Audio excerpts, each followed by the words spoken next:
Good morning, good evening, and good afternoon, NARAKA BLADEPOINT players. My name is Severio, and we're going to go over the latest hero arriving with the new map, Padoria, Kylin Zhang. With the Demi Kylin arriving from the Time Raiders crossover, we'll go over the basic forms of his kit, as well as making sure and understanding his best synergy across solos and team-based modes, such as duos and trios. But without further ado, let's get right into it. Kylin's first ability variation is called Raider's Touch. Kylin focuses strength into his fingers and rushes forward to knock enemies airborne, entering Raider block for 1.2 seconds. During this mode, Kylin cannot move but can counterattack enemies that attack him from any direction. Combo breakers are a staple in the solos mind game, especially being able to have an escape from catching yourself in a tough spot, such as getting parried.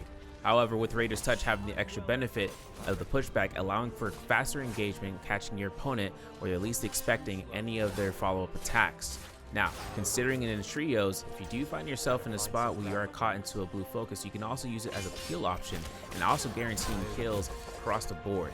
Finding nearby opponents also will knock them airborne, so any attacks that you take in front of your enemies with your teammates around can cause a follow-up or even just pushing someone out of the field of play. Coming through, Tessa has been a big threat in terms of solos and trios, but if you do have the initiation of looking towards using the enchantment status and forcing your F1 out, the enemy opponents might be looking for a quick blue focus to be released, in which case you can turn the fight around and put it in a 180 direction, putting you and your team in a better spot than you've ever been finding yourselves ever before. Kylin's second skill variation is Raider's Touch Choke. Kylin focuses strength into his fingers and thrusts forward. Upon hitting enemies with a blue, purple, or golden focus, he deals a bit of damage and knocks the enemies back. Upon hitting enemies without focus, they will be locked into a chokehold for 2 seconds. While tapping the F skill again, will knock enemies airborne. This sets up a pretty easily accessible RMB or vertical blue focus release for such weapons such as the Honk Sword, but you can choose to use the F2 skill in order for your variation to allow for an extension of damage and control against opponents, as well as having the easily accessible swap from your weaponry in your secondary weapon slots. Another opportunity with this skill is able to grab grounded units, but also being able to kick in opposite directions for any kill stealing opportunities an opponent tries to throw onto you. And for everything coming forth, my favorite combination so far has been using dual blades. It's huge damage output coming through here from a vertical release into an F2 chokehold, allowing for a dual horizontal blue focus to go through a vertical, and certain terrain advantages will dish out a lot of damage across any targets. Sometimes you'd find yourself against an enemy who has a gold focus skill themselves, in which case you can use it as a counteraction, dealing out the first set of the moveset, where you're able to deal out a good proportion of damage. And since there's any sort of indication that a third party does show up, you can use it to disengage that target from the outright fight itself. Of course, you do want to keep in mind about with your friendly teammates and having the connection between you and them to allow for a great opportunity of taking control of the battlefield in your own stead, such as with me controlling this Akos here, making sure that if my Tammy teammate needed any assistance, I would be able to push him back, and as well as creating great opportunities for committing towards focus releases for the pole sword or great sword alike. A lot of targets, such as with Yodo's F3, her sickle variation, that it can be used while under attack and no attacks go through it, allowing for F2 to show its prevail. Next, we're going to go over his ultimates, starting with Killan Slash. Kylin switches his weapon to a black gold sword tempered with Killan's blood and knocks back nearby enemies. Black gold sword lasts for 25 seconds and can launch 5 attacks. Horizontals and vertical attacks turn into a new common and charged attacks, each counting as one of the 5 attacks. Sprinting while charging will not be interrupted by non-focus strikes or grappling strikes. While his first variation ultimate has a set pattern of attacks, it is going to be a good surprise against your foes who aren't going to be prepared or they're expecting the second ultimate. Killan Slash Rend. As ultimate is active, Kylin will have a new set of strikes called Wrath Strikes, which when releasing a charge attack, summons an echo to attack in the same direction you want to attack from, staggering enemies along its path. After using 2 attacks or of either common or charged styles, he will then start to consume HP, but do not fret. He also gains the opportunity to gain health back from targets hit. From each target struck with either common or charged, 100 health, and an additional 150 for 2 or more enemies that are hit.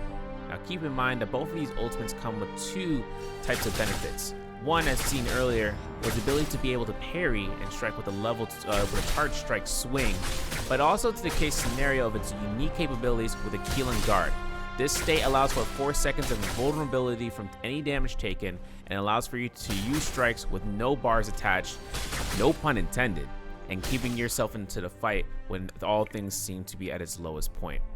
Another part of Kylin's kit is being able to hold into purple focus while standing still, but when running around will enter white focus, meaning she's susceptible to goldens, blues, and strikes of the same quality. Keep that in mind while running around in ultimate form.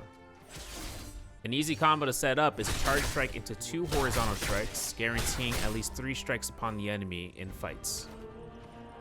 This parry attack with V2 with variation second skill is definitely going to be a strong output for control, and how it operates into the trios is having zone control against any and all the odds. Considering how fast this skill moves across the field of play, you are able to summon those rat strikes and causing an echo to stagger any potential enemies, but if you do find yourself in a position of having to catch extra heals in a quick manner fashion, using a common attack can unleash a flurry of attacks for health back. Now, on top of this, when you're looking towards appealing for your teammates, you also have to keep in mind about where you stand from the position of terrain. And as it kind of turns going through, you need to understand that even with the parry coming out, you will be susceptible for any attacks coming in from the sidelines, so keep in mind about those. While you are able to heal within your ult's time frame, watch out. Any attacks will start to come forth, and your HP will reach a point where you force Killan guard, and in which case, if your HP reaches anywhere below 200 health in both forms between variation 1 and 2, you will end the ult early. My solo's glyph board, I decided to opt in for more of the energy side to include grapple distance, but also hitting into the stamina deduction side with skill cooldown reduction. I also opted in for the rage damage to be coming forth for a little bit into the medium node, but trios, different story. I opted into the lunar side, which is the survival side, enabling myself to grant more healing from parry, damage mitigation, alongside siphon technique to be for 20% damage dealt after a parry or soul wound pickup. Team comps that best revolve around Kylin would definitely be with the newly renovated Bu Chen, but also with the healing output with Kurumi and Zipping Ying, keeping him more stable in fights with variation 2 allowing for the onslaught. Strong counters against him do include Valda, as well as Tumulch and Farius Shen, as these targets will stop him in his paths with their controlling ultimates and skills outright. Under your gameplay, you will understand that Kylin operates in a different sense of mode from other characters, meaning that whenever you find any opportunities to engage and take control of the situation in your own stead, you can do so with these, such as with being able to connect different weapons, allowing for your skill set to be fully unleashed. Fighting against an enemy opponent, Kylin, is also to understand where he lies with his skill from an initial first strike, understanding what he's got going through, such as whether or not it's variation 1 ultimate or variation 2. And the little heartbeat that you see from that point on indicates that Killan guard is active, which gives you enough time to focus your onslaught of forces and going for the win.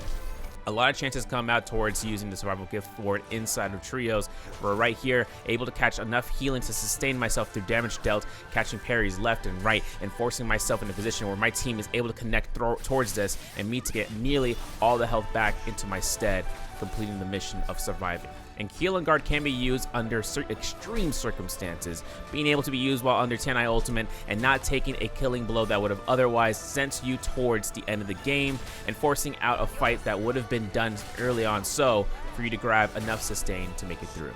Want to learn more about Kylin? Well, completing his cultivation will get you all the necessary story elements that make him who he is, as well as seeing his integration through the NARAKA BLADEPOINT. You'll be able to gain rewards and an avatar to boot.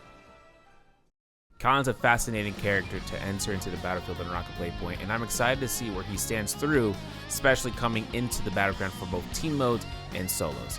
My name's Severio, and alongside with NARAKA BLADEPOINT, stay unbound, unchained.